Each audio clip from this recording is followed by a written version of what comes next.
Olá, olá, tudo bem? Como está?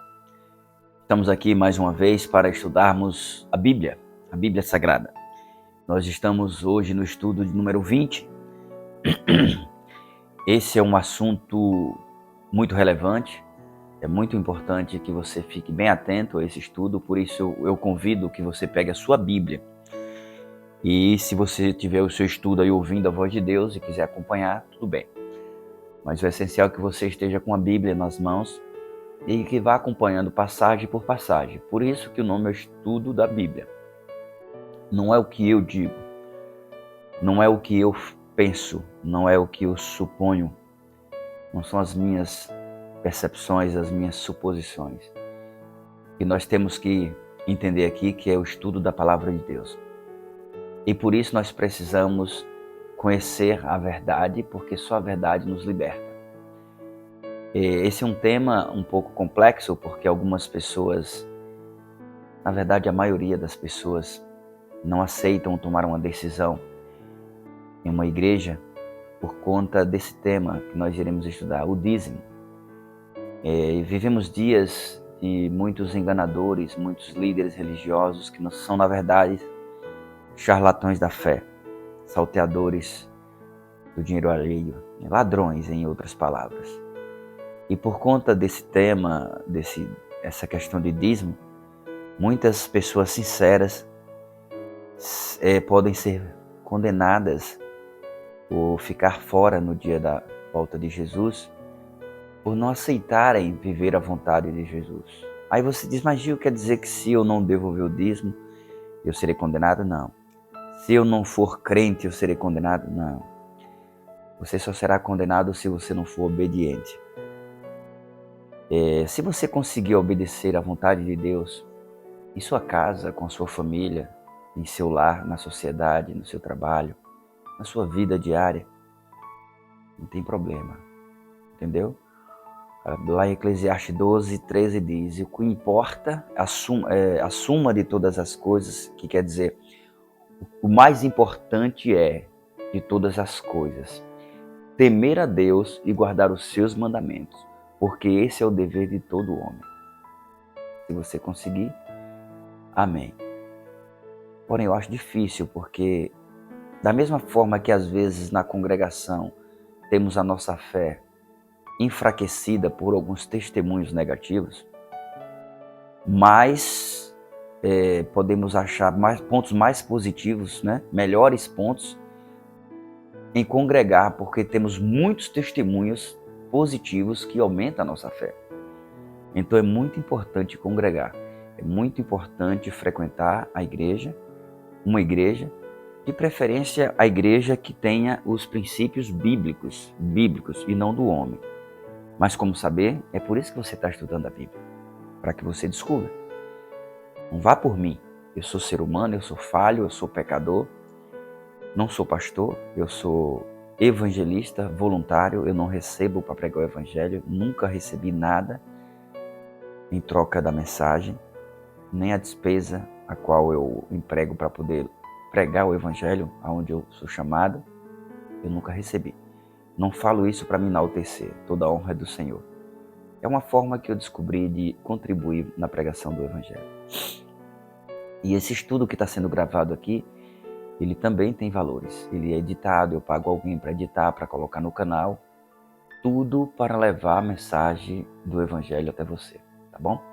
Então aqui é sem fins lucrativos. E como eu disse, o nosso tema de hoje é o dízimo.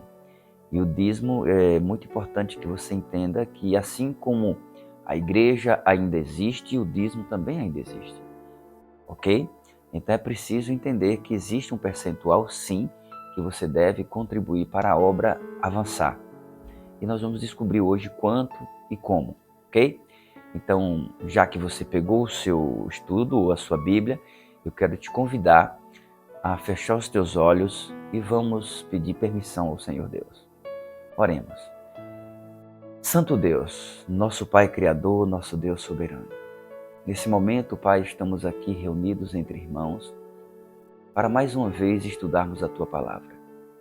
Nós te convidamos a se fazer presente aqui em nosso meio. Por favor, Pai, que o Divino Espírito Santo esteja conosco, nos dando o discernimento do que será estudado. E o que iremos aprender aqui é que possamos pôr em prática em nossas vidas.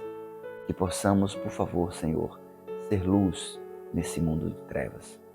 Esteja conosco agora, atende às nossas orações. Esse é o nosso pedido que te fazemos em nome do teu Filho Jesus Cristo. Amém. Vamos lá? Então nós vamos agora para o tema, o dízimo. E a introdução do nosso tema diz o seguinte, se por acaso, só uma observação, eu começar aqui a fungar, né, eu tá querendo espirrar, você me perdoe, é que eu tenho rinite alérgica e hoje eu tô meio daquele jeito. Em um momento ou outro você vai ver eu estar fazendo isso. Então eu peço que é desconcertante, mas eu creio que quem está me assistindo também, alguns devem ter rinite. Sabe o que eu estou falando. Então vamos lá, a introdução. Deus é o Criador e mantenedor do universo. De suas mãos recebemos todas as provisões para a nossa sobrevivência material. Em seu amor e no processo de nos ajudar a desenvolver as virtudes de seu caráter, tais como fidelidade e altruísmo, Ele nos fez administradores de suas riquezas.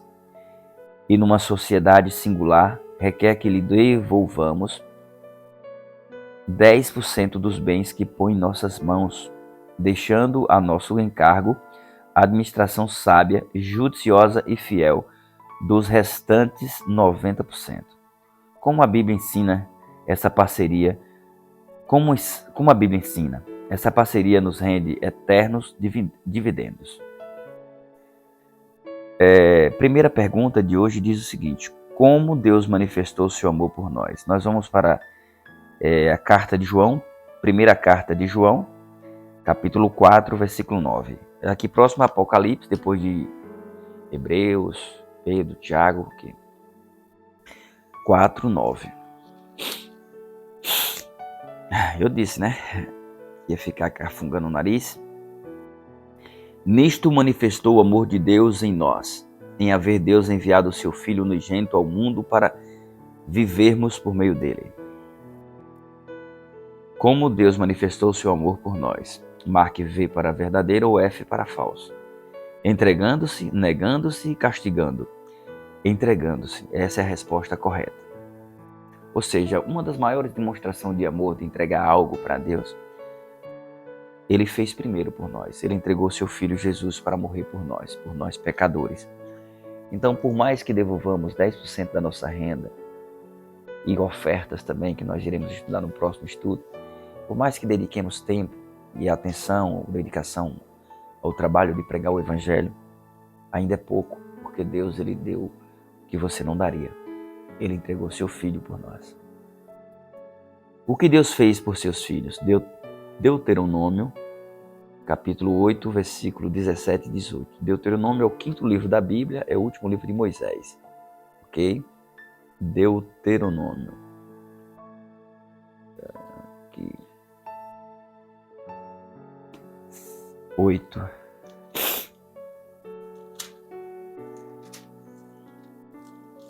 Tem dia que eu tô com tanta rinite que se eu pudesse eu não saia de casa.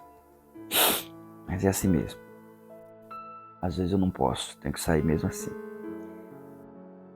Ainda bem que eu tô em casa, mas você tá me vendo aí, e como eu falei, às vezes é desconcertante, né? Mas vamos lá. Não digas, pois, no teu coração, a minha força e o poder do meu braço me adquiriram estas riquezas. Antes te lembrarás do Senhor teu Deus, porque é Ele que te dá força para adquirires riquezas, para confirmar a sua aliança que sob juramento prometeu a teus pais, como hoje se vê. Isso aqui é uma orientação de Moisés ao povo de Deus, quando o povo estava entrando na terra prometida e eles seriam abençoados. Foi a promessa de Deus que a terra de Canaã seria uma terra próspera e que eles seriam um povo próspero, um povo rico, um povo bem financeiramente. Porém, tinha algumas tarefas que seriam obrigados para que isso perdurasse. Eles deveriam temer a Deus, deveriam obedecer a Deus. E Moisés alertou, já sabia, né, obviamente, através do Espírito Santo, lhe dando essa sabedoria e discernimento, que o povo ia se corromper. E ele deixou aqui, não digas, né, não digas, pois, no teu coração, a minha força, o poder do meu braço me adquirir essas riquezas. Não, foi Deus. Se você acordou hoje, você já recebeu tudo. Você já recebeu o mais importante, a vida. Se você despertou para mais um dia, Deus está te dando oportunidade de você agariar o pão para cada dia. Ah, mas eu estou desempregado. Sim, meu irmão, talvez você está procurando um emprego. Enquanto o emprego não chega, vai procurar um trabalho. Vai limpar um terreno, vai descarregar um carro, entendeu? Vai lavar um carro, vai fazer alguma coisa, vai vender um picolé, um sorvete. Faz alguma coisa, faz uma garrafa de café, vai vender na rua se estiver frio. Se estiver quente, faz uma garrafa de suco, vai vender o suco. Enfim, se você está vivo, você pode conseguir alguma coisa. Porém, depois que você conseguir, não vem para cá dizer, foi o meu esforço que me deu. Não, foi o seu esforço, mas primeiro Deus te deu o esforço, te deu a força, ok? Então, nada que tem em nós é nosso, é Deus que nos dá. Então, que não sejamos soberbos e ingratos, ok? Vamos à próxima pergunta.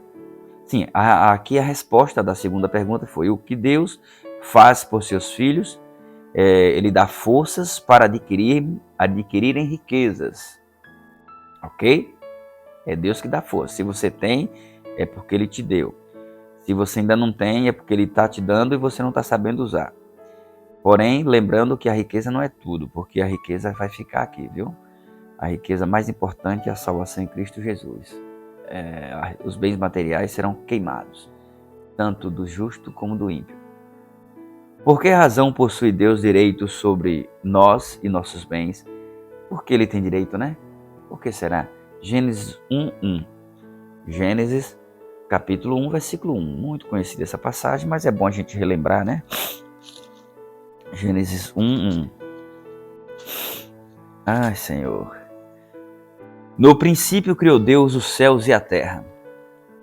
Né? Curto e objetivo.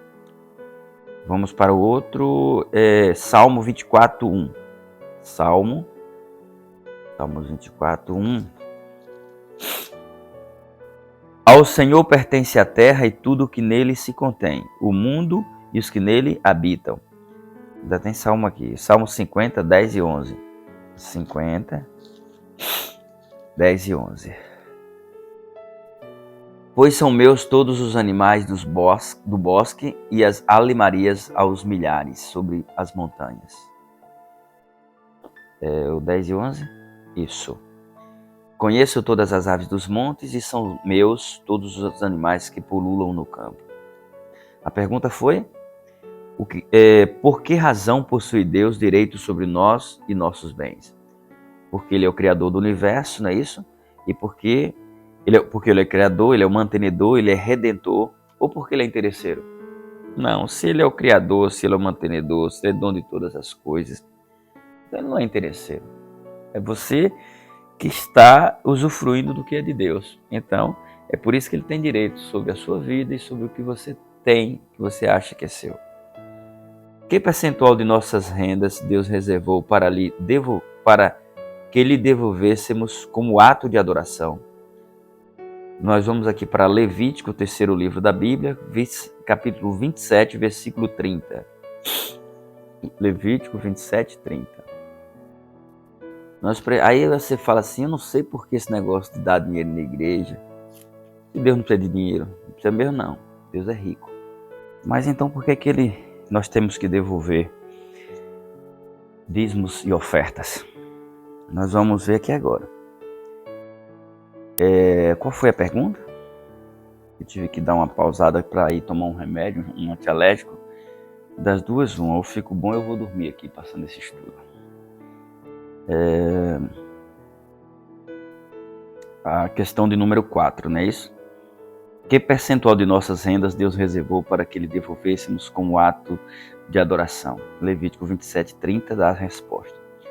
Também todas as dízimas da terra, tanto dos cereais do campo, como dos frutos das árvores, são do Senhor. Santas são ao Senhor. Dízima, o que é dízima? Vamos ver aqui. Que percentual de nossas rendas Deus reservou para que devolvêssemos como ato de adoração? 5%, 20%, 10% ou 0%? 10%. Dízima quer dizer a 10ª parte, é mesmo que dízimo, ok? O percentual do dízimo, ou seja, a 10ª parte, foi determinado por Deus. Não podemos dar mais e nem menos. Primeiro eu vou te creio que você já sabe uma boa parte dessa história. O livro de Levítico, ele tem esse nome porque ele vem do nome de Levi. Levi foi um dos filhos de Israel, lembra das 12 tribos de Israel? Então, Jacó, Judá, que é a mesma pessoa, assim se refere ao mesmo contexto. Todos esses líderes de tribo, quando entraram na terra prometida, eles tiveram a sua herança, ou seja, a sua parte da terra. Porém, a tribo de Levi não. Eles foram separados por Deus para ministrar no tabernáculo. Eles eram responsáveis por montar e desmontar o tabernáculo, carregar nos seus ombros em animais, até aos locais que eram montada a tenda da congregação, ou seja, o tabernáculo. Eles eram responsáveis pela segurança daquele local, pela organização daquele local, pelos sacrifícios, pelas ofertas, por todos os serviços. Eles foram pessoas designadas unicamente para o Evangelho, para ministrar a parte espiritual para o povo. Cada um dessas pessoas, desses líderes que tiveram suas tribos, ali ao redor daquela cidade, tinha os levitas que moravam por ali, sem ser donos da terra. Eles tinham só a área que moravam. E eles viviam do que lhe davam, né? Nós vamos ver aqui que naquela época, no começo, eram os frutos da terra, animais, parte da oferta, a oferta de sacrifício, parte da oferta eram para eles, e também as outras ofertas para que eles se mantessem. Com o passar do tempo, por ficar cada vez mais distante, né? E todos teriam que trazer para a tenda da congregação, foi transformado essas ofertas, essa 10ª parte da colheita, em dinheiro da época, né? Em pesos, prata, ouro, a moeda corrente da época. E ali levava-se para os levitas para que eles pudessem se manter e para que eles pudessem manter em vigor todo o trabalho do sacrifício, do tabernáculo e da tenda. Enfim, eles foram os primeiros evangelistas e os primeiros líderes religiosos responsáveis para orientar o povo e exercer o trabalho espiritual diante do povo. Então eles não foram agraciados com a terra prometida. Eles viviam desse percentual de 10% que o povo deveria devolver para que mantesse essa tribo, ok? Esse povo. Então nós vamos descobrindo aqui mais para frente como foi que funcionou, ou como funcionava isso. Sim, se trazer para nossos dias atuais hoje, quem são os levitas de hoje? Os levitas de hoje são os pastores, os padres, né, os evangelistas, os missionários, pessoas que pregam o evangelho. Porém, existe hoje uma deturpação na pregação do evangelho, que você vai em alguma igreja e vai ver um pastor está pedindo 20%, 50%, tudo. Pedindo que você faça um pacto, um voto, para vender o que tem e trazer para o altar, trazer para a fogueira, trazer para isso, botar no envelope. Ou seja, é uma verdadeira roubalheira. Então, com isso eu não quero que você se enfraqueça a sua fé e deixe de ir à igreja. Saia dessa igreja, que essa aí é conduzida por ladrões. Não estou dizendo que os fiéis são ladrões. São ovelhas que estão sendo lesadas. A Bíblia é a regra de fé e o guia. Nós devemos seguir a Bíblia. É a 10ª parte da renda. E não devemos fazer barganha com Deus. Não devemos dar uma penca de banana para receber um cacho. Não é assim que funciona. Nós já devolvemos a 10ª parte porque Deus já nos deu. É da renda. E a oferta que nós estudaremos no próximo estudo é outro segmento e é para outra função. Mas o dízimo para manter os levitas, os pastores, padres, missionários, evangelistas remunerados, os dízimos, que é para essa função, é a 10ª parte. Se você quiser devolver a mais, aí é entre você e Deus, não é bíblico, ok? Então é assim que funciona. Qual é o destino dos dízimos? Números 18, 21, 11. Eu já dei uma pincelada, mas é bom que venhamos a ter mais informações baseadas na Bíblia, não o que eu estou falando. Números, o 4º livro da Bíblia, né? O 4º livro de Moisés, antes de Deuteronômio. Números 18, 21. Números 18, 21. Aqui. Aos filhos de Levi dei todos os dízimos em Israel, por herança, pelo serviço, tá vendo? Serviço da tenda da congregação.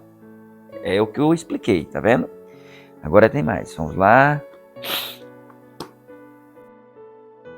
Aqui agora, 1 Coríntios, primeira carta de Paulo aos Coríntios, capítulo 9, versículo 14. 9:14. Assim ordenou também o Senhor aos que pregam o evangelho que vivam do evangelho. Por exemplo, eu sou adventista. Eu já frequentei outras igrejas no passado, mas atualmente eu sou membro da Igreja Adventista do Sétimo Dia.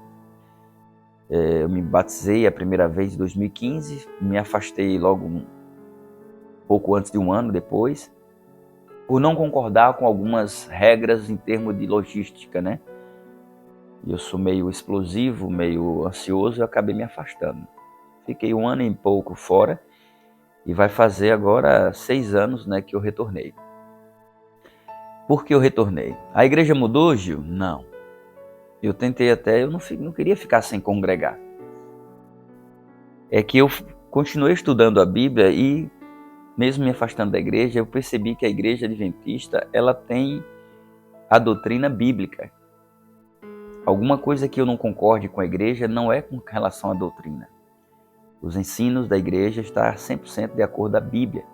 E algumas orientações pelo Espírito de Profecia, segundo muitos adventistas creem que Ellen White, né, ela tem o dom de profecia. Ela, melhor, teve, né, que ela se encontra na sepultura, no pó da terra, aguardando o Senhor Jesus voltar. E assim, eu me afastei, tentei congregar em outra igreja, mas acabei que, entendendo, não, Senhor, se eu já conheço a doutrina e sei que é bíblica, me compete ignorar algumas coisas e voltar.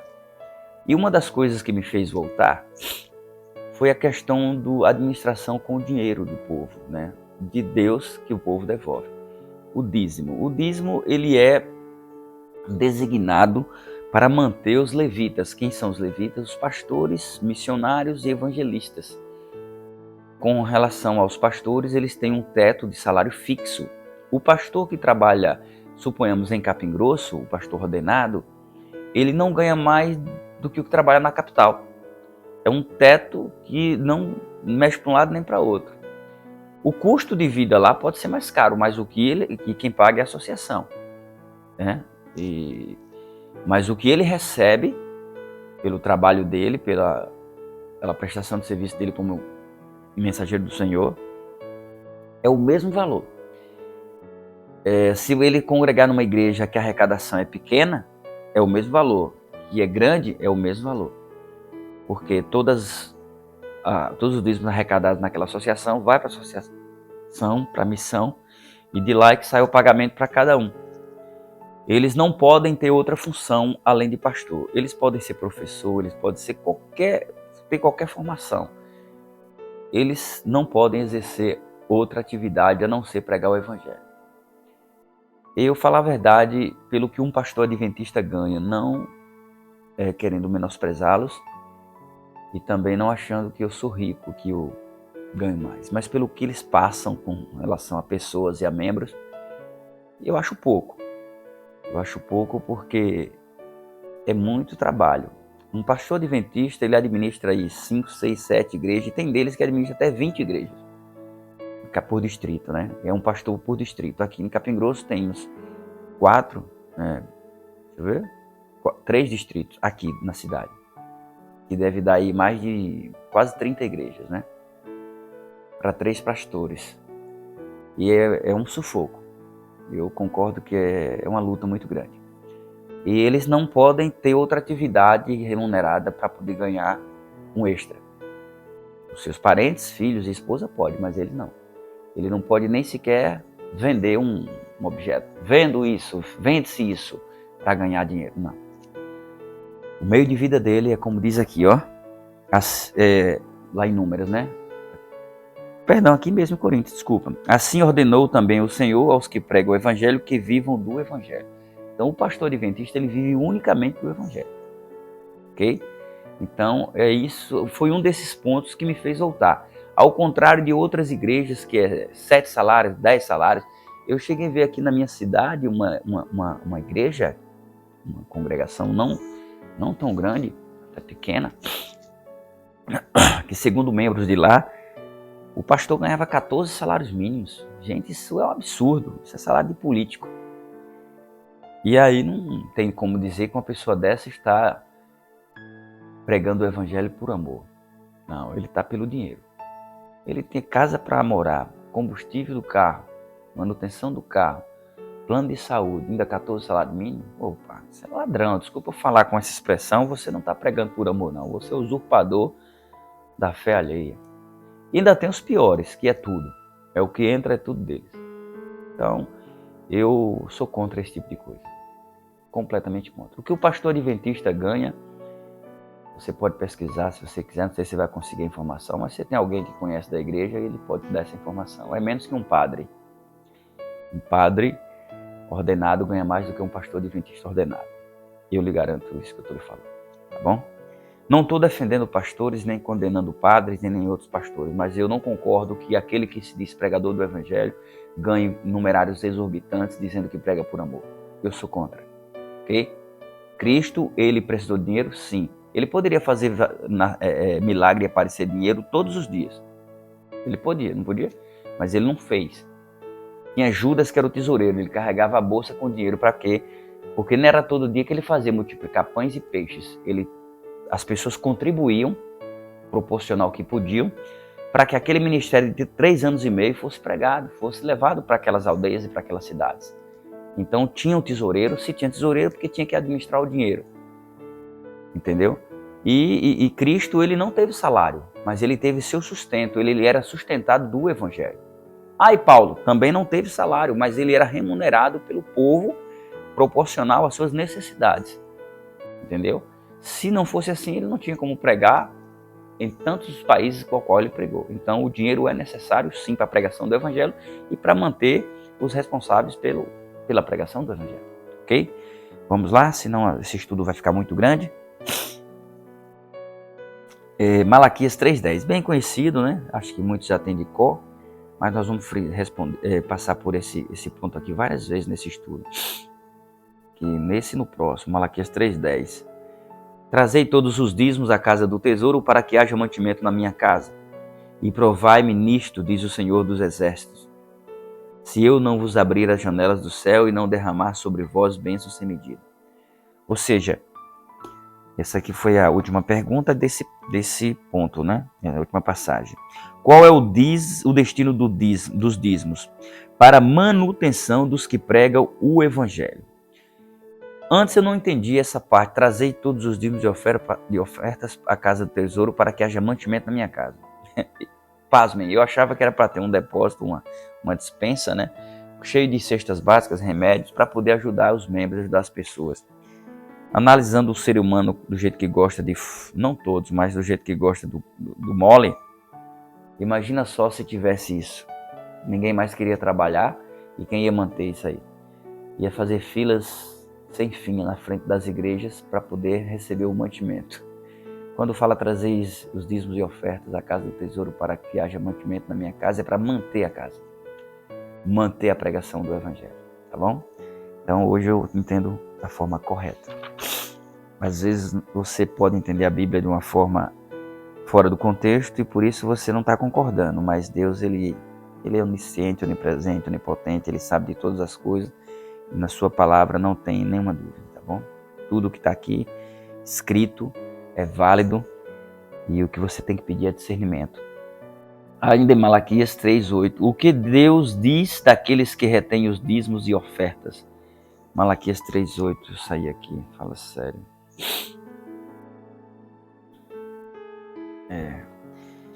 Hoje está difícil com essa renite. Roubará o homem a Deus? Todavia vós me roubas e dizeis, em que te roubamos?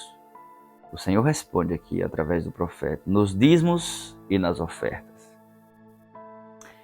Ageu 1,6. Ageu, volta um pouquinho, volta para Zacarias, passou de Zacarias aqui, voltando, você achou Ageu. Ageu 1,6 diz, Tendes semeado muito e recolhido pouco, comeis, mas não chega para fartar-vos. Bebei, mas não dá para saciar-vos. Vestivos, mas ninguém se aquece. E o que recebe salário, recebe-o para pô-lo num saquetel furado. Isso aqui é uma maldição. Por quê? Porque rouba a Deus. Isso aqui foi o castigo que o povo recebia, as consequências da infidelidade para com Deus. Ok?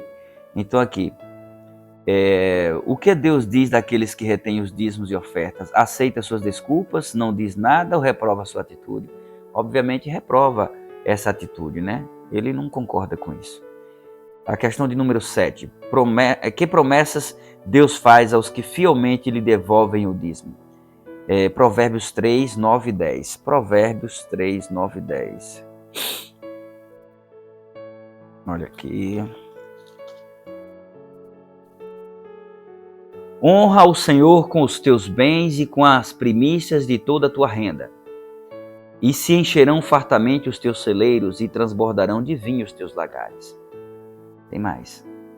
Malaquias, né? De novo, 3, 10 a 12 agora.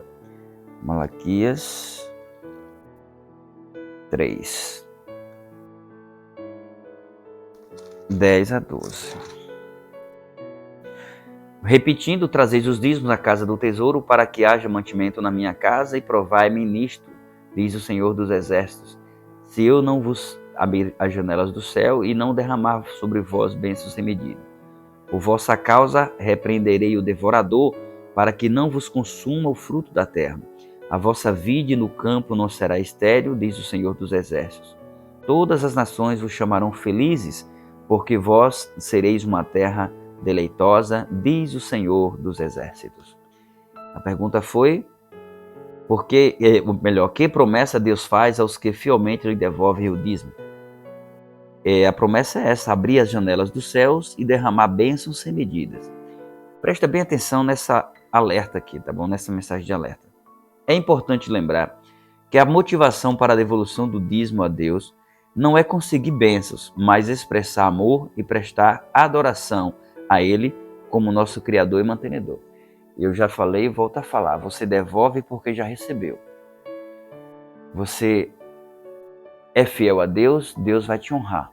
Mas você não deve ser fiel a Deus no intuito de dar uma penca para querer um cacho, de forma nenhuma. Deus conhece os propósitos e a real intenção dos nossos corações, ok? Não seja hipócrita para com Deus. O que Deus espera de nós? 2 Coríntios 9, 7. 2 Coríntios 9, 7. Vamos lá? O que Deus espera de nós? Ele conhece as nossas intenções. 9, 7, está aqui. Cada um contribua segundo tiver proposto no coração, não com tristeza ou por necessidade, porque Deus ama ao que dá com alegria, ok? Tem mais aqui, Atos 17, 30. Atos 17, 30. Ora, não levou Deus em conta os tempos da ignorância, agora, porém, notifica aos homens que todos em toda parte se arrependam. Por que isso? Porque às vezes você fala, poxa, esse tempo todo eu não faço nada para ajudar na obra de Deus, não tem problema não. Importante a partir de agora que você tem conhecimento que precisa contribuir. Ser omisso é ser conivente. Então você precisa fazer a sua parte sim. Não é justo que alguns contribuam para que o evangelho seja pregado e você fique de braços cruzados, ok? Porém tenha sabedoria. Existe um percentual, existe a oferta que nós vamos estudar agora no próximo estudo, é proporcional ao que está no seu coração.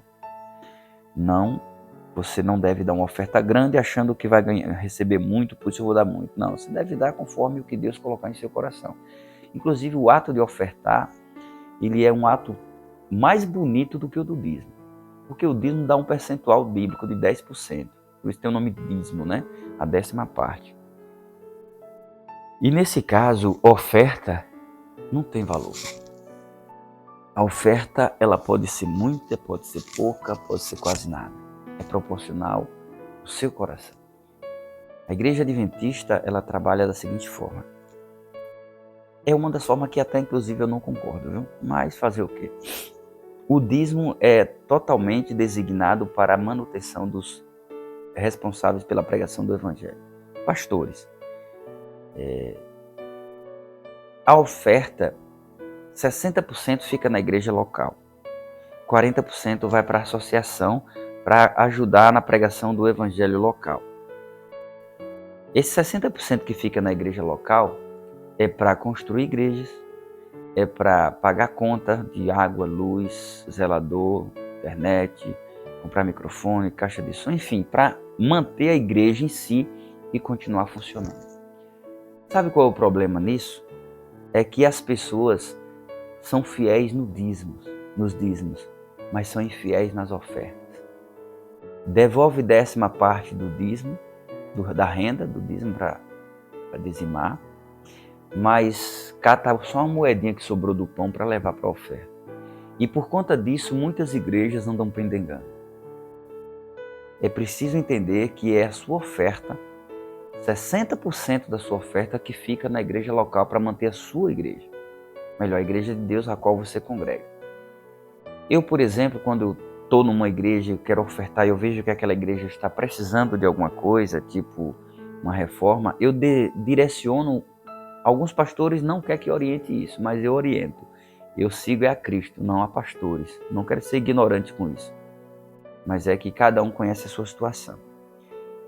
Quando eu vejo que a igreja está em decadência, em termos de construção, de reforma, eu direciono oferta para reforma. Um departamento está oferta para desbravadores, oferta designada para jovens. Eu faço isso. Inclusive, quando eu vejo que está tudo em paz, eu boto oferta normal. Não boto direcionamento para ela, e aí fica só 60% e 40% vai. Até porque tem outras também que lá na frente precisam, né? Do evangelho e precisa de ajuda. Então é assim que funciona. Então eu não concordo. Eu acho que a igreja que está bem deveria ajudar também a igreja que está devagar. Eu acho que a igreja central, que tem mais recursos, deveria ajudar as igrejas que estão nos bairros que não tem mais recursos, né? Ah, aquela igreja está bonita, está arrumada, tem ar-condicionado, tem banco estofado, tem tudo bonitinho. Mas tem saldo de caixa positivo bom, pronto, faz uma reunião administrativa com os irmãos. Irmãos, nós vamos pegar aqui parte desse dinheiro e vamos ajudar a igreja do bairro tal. Nosso distrito, todo o distrito tal. Somos irmãos, então vamos lá ajudar. E deveria ter uma votação, porque de qualquer forma foi contribuição dos irmãos, e aí pegar aquele dinheiro e ajudar aquela igreja. Aquela igreja deveria seguir esse mesmo exemplo. E assim sucessivamente. Resumindo, todos estariam bem. Mas não tem nenhuma que faça isso. Nem adventista e nem de outras igrejas.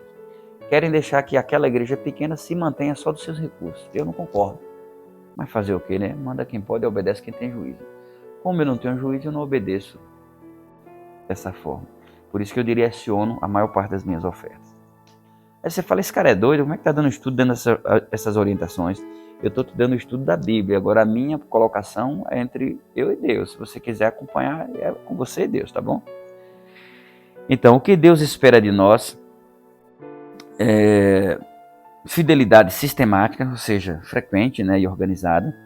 Dá sempre com alegria e generosidade, ou seja, não ser mesquinho, né?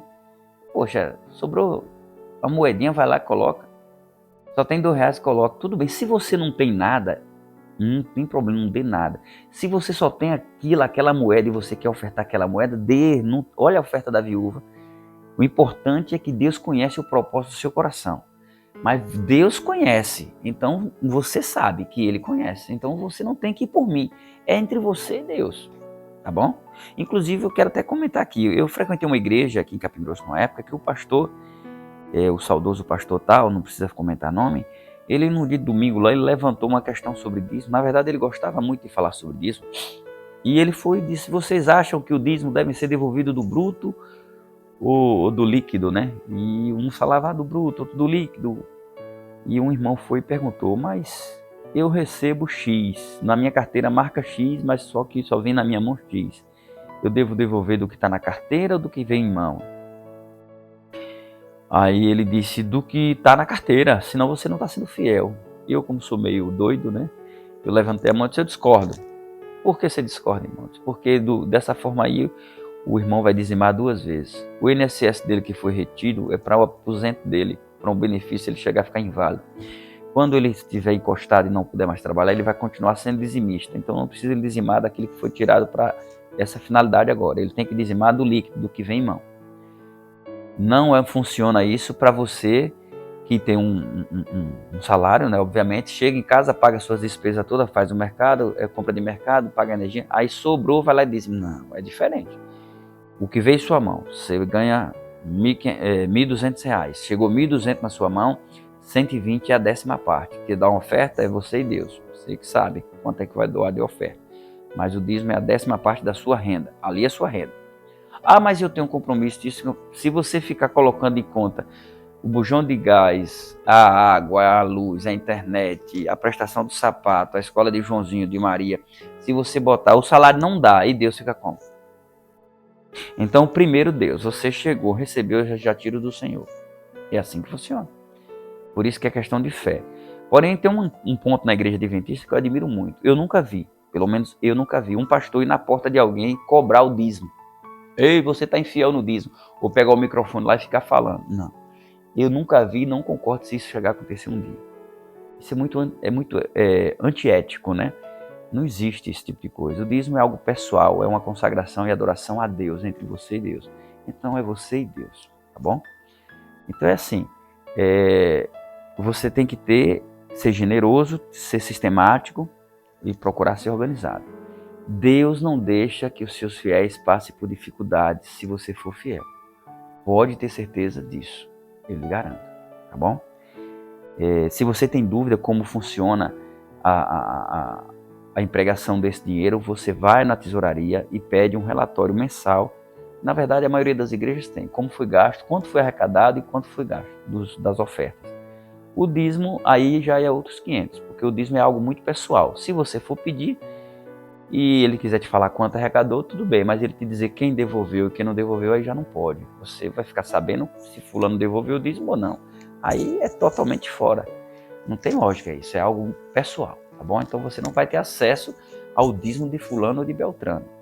Com relação a sua igreja local, como está sendo administrado o dinheiro, sim. E como está sendo administrado o dinheiro do dízimo, você pode saber, você entra no site da associação, da igreja, ou você pede informação na associação, eles vão te mandar um relatório. Se não me engano, lá tem tudo disponível. E quando você é membro da igreja adventista, você tem um aplicativo, você recebe, você dizimou, vai entrar lá no relatório, no extrato. Você ofertou, botou direcionado, botou lá a oferta, vai entrar no relatório. Se você ficar 1 ano, você tem um relatório de 1 ano. Se você ficar 10, tem de 10. Se você ficar 20, tem de 20. Se você ficar 50, tem de 50. Tudo bem esclarecido. Não tem esse negócio de trabalhar no escuro, não. Então, esse foi um dos pontos que me fez voltar para a igreja, tá bom? Então, vamos lá. Aqui nós terminamos nessa questão do dízimo e vamos encerrar com a recapitulação do que nós estudamos. Deus tem manifestado o seu amor por nós a cada dia. Somos administradores de Deus. De tudo quanto ganhamos, 10% devem ser devolvidos a Ele. O dízimo é para a manutenção daqueles que pregam o Evangelho. Deus espera de cada um de nós fidelidade sistemática, ok? O dízimo se destina à manutenção do ministério. O dízimo pertence a Deus. Ao devolvermos o dízimo fielmente a Deus, somos espiritualmente beneficiados, ok? Então, compromisso de fé, reconheço que Deus é o Criador e mantenedor de todas as coisas. Quero ajudar na pregação do Evangelho sendo fiel nos dízimos. Estou decidido a devolver o dízimo de tudo que o Senhor me der. Amém? Se você concorda, você fala amém. E feche os seus olhos para juntos orar. Santo Deus, nosso Pai Criador, nosso Senhor Soberano, mais uma vez te agradecemos por esse estudo, o qual fala de dízimos. E nós iremos estudar o próximo estudo sobre ofertas, porque uma coisa está ligada à outra. Muito obrigado, Senhor Deus, porque o Senhor é um Deus zeloso, um Deus organizado, e assim o Senhor quer que venhamos a ser também. Que possamos cuidar da Tua obra, que possamos organizar a Tua obra e que possamos contribuir para que ela avance. Por favor, esteja conosco agora, é o que te pedimos e desde já te agradecemos, em nome do Teu Filho Jesus Cristo. Amém.